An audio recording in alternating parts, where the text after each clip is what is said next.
Buong akala ng OKC fans magcho-choke ang Golden State Warriors. Pero pinaiyak sila ni Stephen Curry sa tirang to mga idol. Nangyari na ang kinakatakutan kay Chet Holmgren. Kung may nakakahiyang pangyayari man so far ngayong season, wala na yatang makakatalo dito kay Giannis Antetokounmpo sa ginawa niya sa Boston Celtics. Nakarma malala si The Greek Freak mga idol, umabot lang naman ng 17 points ang kalamangan ng Milwaukee Bucks. Nang gawin niya ito kay Jaylen Brown after kasing masiko sa leeg si Brown, pineke ni Giannis si JB na makipag-handshake. Ang ending na comeback ng Boston ng Milwaukee Bucks 113-107 at currently 2-8 ang record ng Milwaukee. Tinawag tuloy ni Jaylen Brown na bata itong si Giannis Antetokounmpo after ng laro. So parehong nasa itaas ng standings itong Oklahoma City Thunder at Golden State Warriors. 8-1 ang record ng OKC, 7-2 naman ang record ng GSW. First quarter maganda pa ang tempo ng laban, both teams salitan lang sa pag-score. Early 9 points for Andrew Wiggins in 9 minutes. 5-minute mark nagsimulang magsagutan sa pag-score si Stephen Curry at SGA. Nagsimula sa driving layup ni Stephen Curry, sinundan ng step back 3-pointer ng Warriors superstar. Sa paint naman nagmula karamihan sa puntos ni SGA.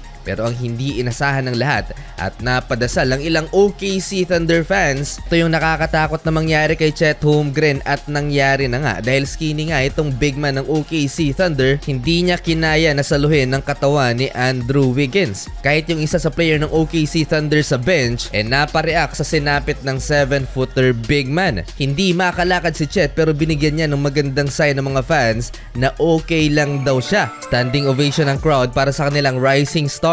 Malaking kawalan si Chet mga idol na MVP level ang nilalaro ngayong season.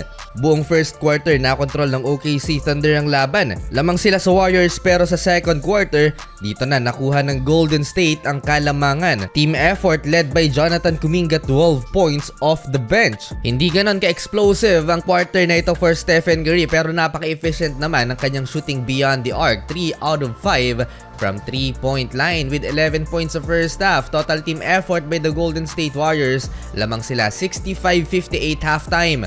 Third quarter, one-man game for Stephen Curry and one play. At eto pa, under the defender, hindi inabot ni Jalen Williams. Lumulobo na ang kalamangan ng Golden State Warriors sa OKC Thunder, malaking kawalan si Chet Holmgren. Sa play na to, nasupalpal ni SGA si Stephen Curry pero after nyan, inbound pass, nag-relocate lang si Stephen Curry, corner pocket 3-pointer, nginitian ng OKC Thunder. Classic Draymond to Steph connection. Hindi dyan natapos ang shooting ni Stephen Curry dahil nagkasunod-sunod pang pumuntos sa greatest shooter of all time. Shooting 61% sa field, may 28 points na si Curry, hindi magmintis mga idol kahit highly contested shot naipapasok ni Stephen Curry. Parang machine na walang kapaguran itong si Stephen Curry mga idol. Sa tres na yan, winave off pa niya ang kanyang teammate, hindi na daw kailangan ng tulong kaya ayun, pasok.